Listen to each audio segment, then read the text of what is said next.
name is Carlos Perella, and today I'm going to be teaching you guys how to break a bad habit. So we all have habits, but what makes them good or bad? To be able to answer this question, first we need to understand what a habit is.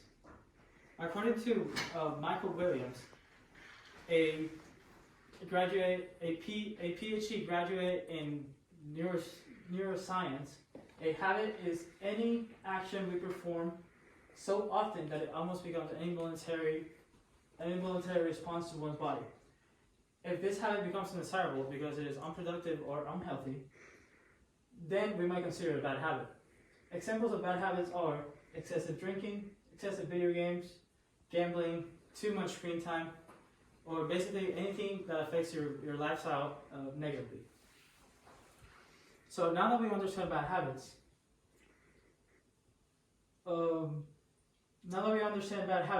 how to break them. Today I'm going to be showing you 3 simple ways to break bad habits. So number 1, identify the bad habits and its triggers. Number 2, replace a bad habit with a good one. And number 3, visualize success.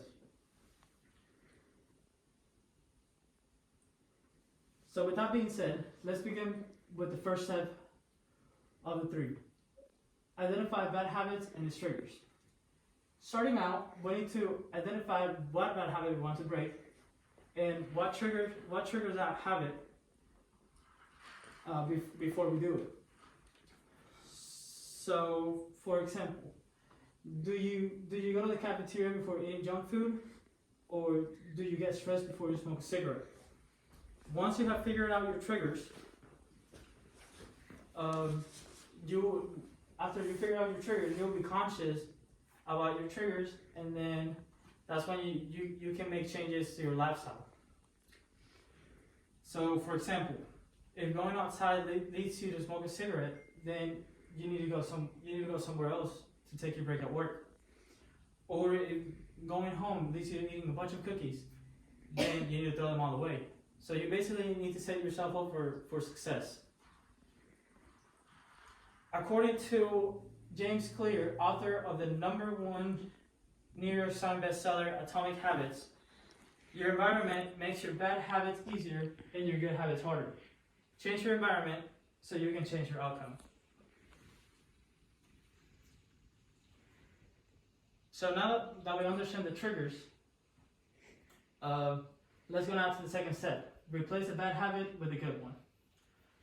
So instead of cutting your bad habits completely out of your life, we need to plan ahead and replace for a better habit.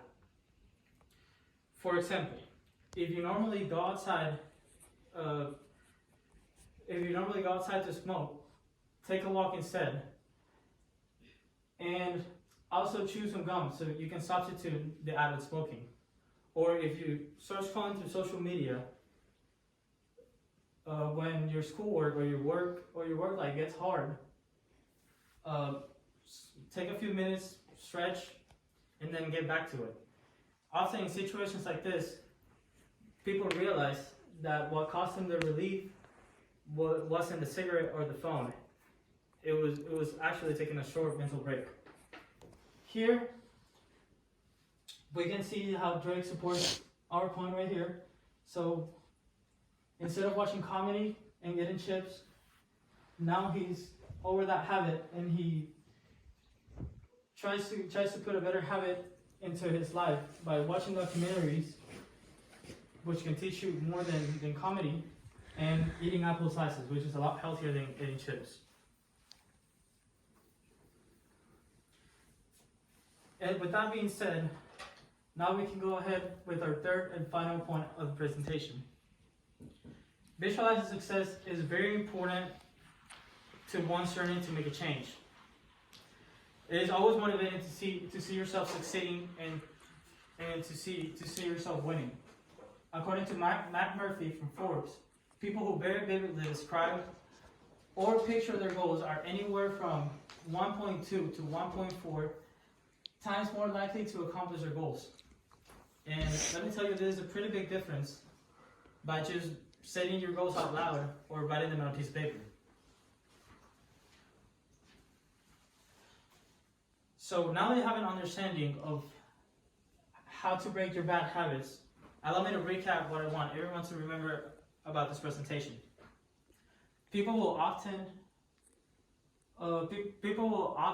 tell you changing a bad habit is just a matter of just stop doing it, but it usually is not like that. Usually it's a lot more complicated, and it will set you up for failure. To be able to